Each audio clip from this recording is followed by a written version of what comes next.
بسم اللہ الرحمن الرحیم لا اقسم بیوم القیامہ۔ السلام علیکم ناظرین، میں امید کرتا ہوں آپ جہاں بھی ہوں گے اللہ کے فضل و کرم سے خیریت سے ہوں گے۔ اپنے پروگرام یوم القیامہ کے 8ویں حصے کے ساتھ حاضر خدمت ہوں۔ ناظرین، اللہ تعالیٰ کا یہ قانون رہا ہے، قرآن مجید سے معلوم ہوتا ہے کہ جس قوم کی طرف کوئی رسول بھیجا گیا، نبی نہیں رسول، نبی اور رسول میں تھوڑا سا فرق ہے۔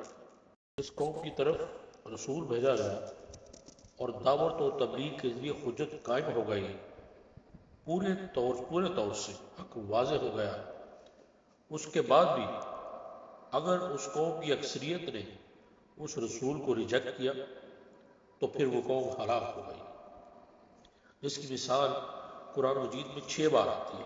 قوم نوح، قوم ہود جس کو عاد کہتے ہیں، قوم صالح جس کو ثمود کہا جاتا ہے، صدوم اور عامورہ کی بستیاں جن میں حضرت لوط علیہ السلام کو بھیجا گیا۔ اسی طریقے سے قوم شعیب علیہ السلام یعنی بدین کی قوم، اور حضرت موسیٰ علیہ السلام بھیجے گئے فرعون کی طرف، اور فرعون اپنے لاؤ لشکر سمیت غرق ہوا۔ اسی قانون کے تحت تب یہودیوں کی طرف حضرت عیسیٰ علیہ السلام کو بھیجا گیا اور انہوں نے انہیں رد کر دیا تو وہ اس کے مستحق ہو گئے، اسی عذاب کے جو عذاب پچھلی قوموں پر آیا۔ یہ اللہ کی حکمت ہے کہ اللہ نے اس معاملے کو فی الحال ملتوی کر دیا۔ حضرت عیسیٰ علیہ السلام کو اٹھا لیا اور ان کو گویا یہ مہلت مل گئی کہ ابھی اور یہ دنیا میں رہ لیں۔ اس کے بعد جب حضور اکرم صلی اللہ علیہ وسلم تشریف لائے تو قرآن مجید میں ہے کہ دیکھو اب بھی تمہارے لیے موقع ہے کہ تم نے عیسیٰ علیہ السلام کو رد کیا، لیکن اب محمد صلی اللہ علیہ وسلم پر ایمان لاؤ، تمہارا رب اب بھی تم پر رحم کرنے کو تیار ہے، لیکن اگر تم نے وہی طریقہ اختیار کیا، وہی روش اختیار کی تو تمہیں وہی سزا ملے گی۔ لیکن انہوں نے حضور اکرم صلی اللہ علیہ وسلم کو بھی رد کیا کہ مستحق تو ہو چکے ہیں بہت عرصے سے کہ عذاب استحصال جس کو کہتے ہیں یعنی جڑ کاٹ دی جائے، لیکن اس کو اللہ تعالیٰ نے ذرا ملتوی کیا اس وقت تک کے لیے کہ حضرت مسیح علیہ السلام خود آ جائے، جیسا کہ حضرت نوح علیہ السلام کے سامنے قوم غرق ہوئی، یہاں تک کہ ان کا بیٹا بھی غرق ہوا، اور صالح علیہ السلام ہود کی نگاہوں کے سامنے ان کی قوموں پر عذاب آیا، اور صالح علیہ السلام اور ہود علیہ السلام کی نگاہوں کے سامنے ان کی قوموں پر عذاب آیا۔ حضرت موسیٰ اور بنی اسرائیل کی نگاہوں کے سامنے فرعون اور اس کا لشکر غرق ہوا، اس اعتبار سے حضرت مسیح علیہ السلام کے ہاتھوں ان کے لیے آخری سزا آنے والی ہے، اور ان کا وہ گریٹر اسرائیل جس کا یہ خواب دیکھ رہے ہیں، گریٹر گریو یارڈ فار جیوز بننے والا۔ دیکھ رہا ہے کہ عیسیٰ علیہ السلام اور امام مہدی کا یہ جو سلسلہ ہے یہ کیسے ہو۔ غرض یہ ہے کہ امام مہدی تو اس کے بعد نکال کر جائے گی کہ 7 سال تک رہے گی، ان کی حکومت عرب میں قائم رہے گی۔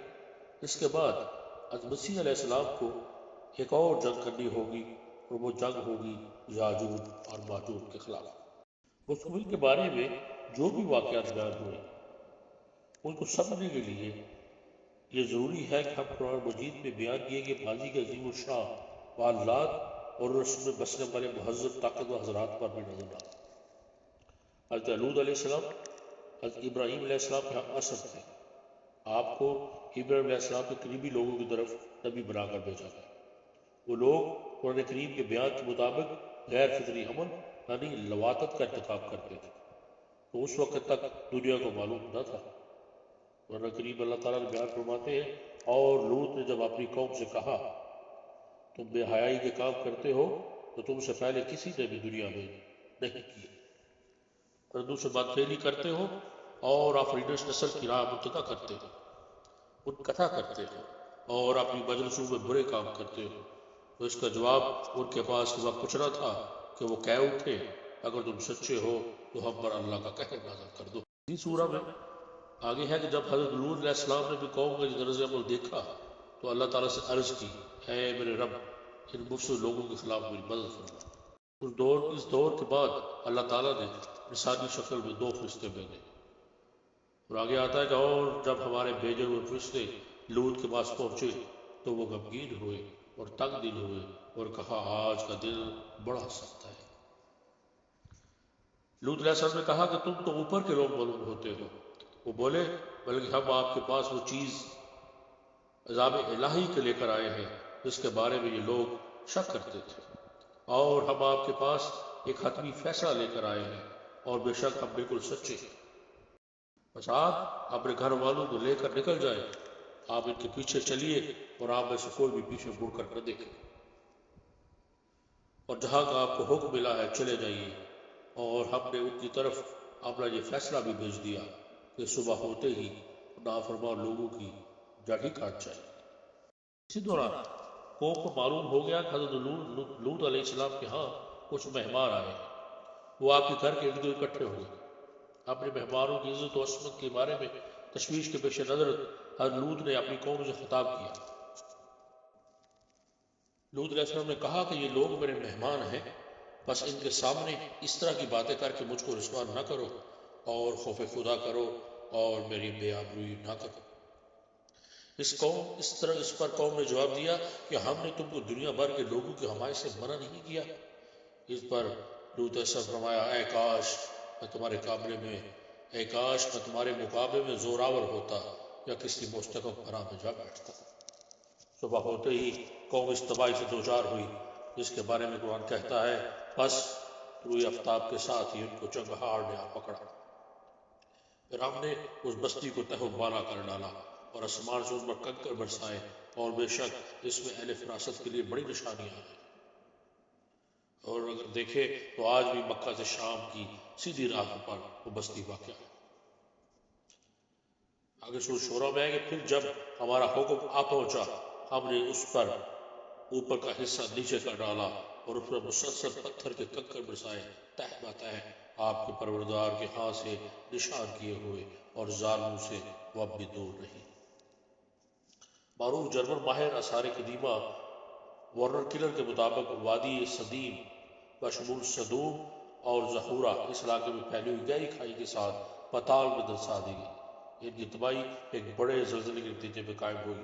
اس زلزلے کے ساتھ دھماکہ، بجلی، قدرتی گیس اور آتش زدگی کی بھی اس تباہی میں شامل تھی۔ حضرت لوط کی جھیل جسے بحیرہ مردار بھی کہا جاتا ہے، زلزلوں کے اس انتہائی حساس خطے میں واقع ہے۔ بحیرہ مردار کی طے کشارش کی گہرائی میں واقع ہے۔ یہ وادی شمال میں موجود تبریہ جھیل سے جنوب میں واقع وادی عرابہ تک پھیلی ہوئی ہے، جبکہ قرآن شریف میں کہا گیا کہ ہم نے ان پر پختہ مٹی کے تہ در تہ کنکر برسائے۔ اس سے مراد غالباً یہ ہے کہ اس موقع پر آتش فشاں دھماکہ ہوا اور اس سے جو پتھر اور کنکر نکلے وہ گویا کہ پختہ حالت میں تھے۔ اس ساری کھدائی کی تہ میں خابیدہ آتش فشاں سے بے شمار مواد نکلا۔ لبنان کے قریب اردن کی بلائی وادی میں اب بھی ختم شدہ آتش فشاں کے بلند و بالا دہانے موجود ہیں، اور چونے کے پتھر والی زمین پر لاوا اور دوسرے مواد کی تہ جمی۔ لوط علیہ السلام کی جھیل بحر روم سے 400 میٹر نیچے ہے۔ بحر روم کی گہرائی چونکہ 400 میٹر ہے، اس لیے اس کی تہ بحر روم سے 800 میٹر نیچے ہے۔ لوط علیہ السلام کی جھیل کی دوسری نمایاں خصوصیات اس کے پانی میں نمک کا زیادہ مقدار میں پایا جانا ہے، جس کے باعث کوئی زندہ جاندار مثلا مچھلی یا کائی وغیرہ اس میں زندہ نہیں رہ سکتی، اور اس لیے اسے بحیرہ مردار یا ڈیڈ سی کے نام سے پکارا جاتا ہے۔ تحقیقات بتاتی ہے کہ قوم لوط کو تباہ کرنے والا یہ زلزلہ زمین کے 190 کلومیٹر کے فاصلے تک پھٹنے سے پیش آیا، جس سے دریائے شیری کی تہ وجود میں آئی۔ یہ شگاف کوہ سور کے قریب سے گزرتا ہوا سرائے عرب اور خلیج عقبہ تک پہنچ کر بحیرہ احمر سے گزرتا ہوا اور افریقہ میں جا کر ختم ہوتا ہے۔ نیشنل جیوگرافی کا اس منظر پر یہ تبصرہ ہے کہ صدوم کی بے آب و گیا اور ویران چوٹی بحیرہ مردار کے اوپر بلند ہوتی ہے۔ صدوم اور زہورہ کے تباہ شدہ شہروں کو کسی نے بھی نہیں دیکھا، لیکن وہ انہی چٹانوں کے پار سیدم کی وادی میں واقع ہے۔ شاید کسی بڑے زلزلے کے نتیجے میں وہ شہر بحر مردار کے سیلاب کی نظر ہو گئے۔ سلطنت روم کا شہر وبائی بھی اسی طرح کی بدفعلیوں کا شکار تھا۔ ان کا انجام بھی قوم لوط جیسا ہوا اور اس شہر کی تباہی بھی ایک عاطف شاہ شوبیہ کے پھٹنے سے ہوئی۔ شوبیہ عاطف شاہ کو اٹلی سوزن نیپلز کی علامت قرار دیا جاتا ہے۔ گزشتہ 2000 برسوں سے خاموش ہونے کے باوجود اسے ڈرانے والے کی پہاڑی کہا جاتا ہے، کیونکہ 2000 برس پہلے یہاں سے نکلنے والے لاوے اور آگ نے اس شہر کے مکینوں کو اپنی لپیٹ میں لے لیا تھا۔ یہ تباہی اتنی شدید اور اچانک تھی، آئے دن کے وقت زندگی اس کی لپیٹ میں آ گئی اور آج بھی اس کے آثار اس طرح موجود ہیں جیسا کہ 2000 سال پہلے موجود تھے۔ ایسا لگتا ہے کہ وقت کے دہانے کو جبد کر دیا گیا ہے۔ پومپائی کو دنیا کے نقشے سے اس طرح ہٹا دینا ہرگز بلا مقصد نہیں تھا۔ تاریخ بتاتی ہے کہ یہ شہر بھی گناہوں اور بدکاریوں پر مرکز تھا۔ عاطف شاہ کی شکل میں عذاب الہی کا ایک اہم ترین پہلو یہ رہا کہ عاطف شاہ کا شور سن کر بھی وہ شخص قرار نہ ہو سکا۔ گویا وہ اپنی بستی میں اتنے مگر تھے کہ انہیں اس کا خیال نہ تھا۔ ایک خاندان جو کھانا کھا رہا تھا اسی حالت میں پتھر ہو گیا۔ کھدائیوں سے نکلنے والے اکثر چہرے بالکل صحیح سالم ہیں اور ان کے چہروں سے بکھلاہٹ اور پریشانی نمایاں ہے۔ اور سورجاسی میں ہے وہی ایک چنگھاڑ تھی، بس وہ سب اس کا بجھ کر رکھ گئے۔ ہم نے ان پر ایک سخت چیخ بھیجی، پھر وہ اس طرح ہلاک ہو کر رہ گئے جیسے کانٹوں سے روندی ہوئی باڑ۔ قوم سبا کا شمار جنوبی عرب کی 4 بڑی تہذیبوں میں ہوتا ہے۔ ان لوگوں کا دور 1000 سال قبل مسیح سے لے کر 550 عیسوی تک ہے۔ تاریخ میں یہ ایک مہذب قوم کہلاتی ہے۔ ان لوگوں کے فن تعمیر کا ایک نمونہ مارب ڈیم ان کی فن تعمیر کا مبوض ثبوت ہے۔ ایک طویل عرصہ تک ان کی بقا کا بڑا سبب ان کی مضبوط ترین فوج تھی، اور اس فوج کے کمانڈر کے الفاظ جو اپنی ملکہ سے دوران گفتگو ادا کیے تھے قرآن مجید نے یوں بیان کیے ہیں، اور وہ بولے ہم بڑے زور آور اور جنگجو ہیں، آپ کو اختیار ہے، بس آپ جو حکم دے اس پر غور فرما لیں۔ ان کا دارالحکومت درہ اجنارا سے بہت قریب تھا۔ جنوبی یمن میں موجودہ ملک سبا کے تاریخ ریکارڈ کے مطابق حضرت سلیمان علیہ السلام اور ملکہ سبا کی ملاقات کی تفصیلات سامنے آتی ہیں۔ کھنڈرات کے مطالعہ سے 1000 سال کاف بی بجہاں ایک ملکہ کے رہنے اور اس کے شمال کی طرف سفر کرنے کے شواہد ملتے ہیں۔ وہ صورتیں اور آیات جن میں ملکہ سبا کا ذکر ہے انہیں حضرت سلیمان علیہ السلام کا بھی ذکر ہے۔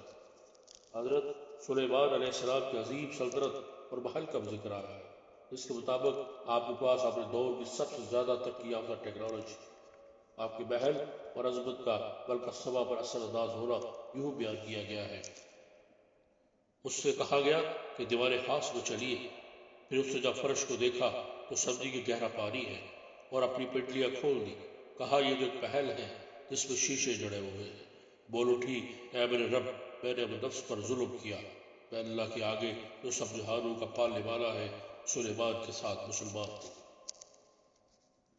یہودی تحریروں میں حضرت سلیمان علیہ السلام کے محل کو معبد سلیمانی کہا گیا ہے۔ آج اس محل یا معبد کی صرف مغربی دیوار ہی سلامت ہے، جسے دیوار گریا کہا جاتا ہے۔ مملکت سبا جہاں کے حالات اتنے اچھے تھے، شہر کے باسی کو خدا کا رزق کھانے اور اس کی اطاعت کرنے کا حکم دیا گیا، مگر وہ ایسا نہ کر سکے۔ انہوں نے وہ راستہ اختیار کیا جس سے ان کی خوشحالی محرومی میں بدل گئی۔ انہوں نے یہ سمجھ لیا کہ ساری زرخیزی خوشحالی ان کے اپنے فن اور حر مردی کا نتیجہ ہے۔ وہ شکر گزاری کی بجائے سرکشی کے مرتکب ہوئے اور وہ قرآن حکیم کے الفاظ میں اللہ سے دور ہو گئے۔ چونکہ ساری خوشحالی وہ خود دعوے دار بن گئے تھے، چنانچہ وہ سب ان سے چھین لیا گیا، اور سیلاب ارم ان کی زندگی کی ہر آزائش کو بہا کر لے گئے۔ قرآن حکیم میں اہل سبا کو دیے جانے والی سزا کو سیل ارم کہا ہے، جس کا مطلب ہے کہ ارم کا سیلاب۔ قرآن حکیم میں یہ الفاظ قوم سبا کی تباہی کے انداز کو بیان کرتے ہیں۔ سیل ارم سے مراد وہ سیلاب ہوا جو ڈیم یا بند ٹوٹنے سے آیا۔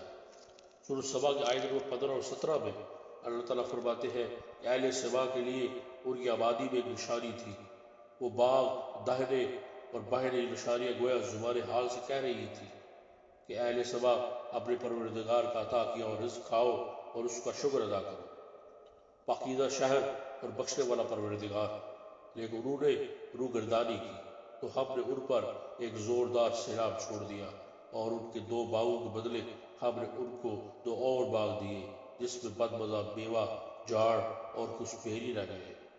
یہ ہم نے ان کو ان کی ناشکری کا بدلہ دیا، اور ہم ناشکر گزاروں کو ایسی سزا دیا کرتے ہیں۔ ناظرین، آج کے حصے کو یہیں پہ ختم کرتے ہیں۔ اللہ تعالیٰ ہمیں اپنی آنکھ پر سنوارنے کی توفیق عطا فرمائے۔ پھر انشاءاللہ اگلے حصے کے ساتھ حاضر خدمت ہوگا۔ تب تک کے لیے مجھے اجازت دیجیے۔ اپنا بہت خیال رکھیے اور مجھے بھی دعاؤں میں یاد رکھیے۔ اللہ حافظ۔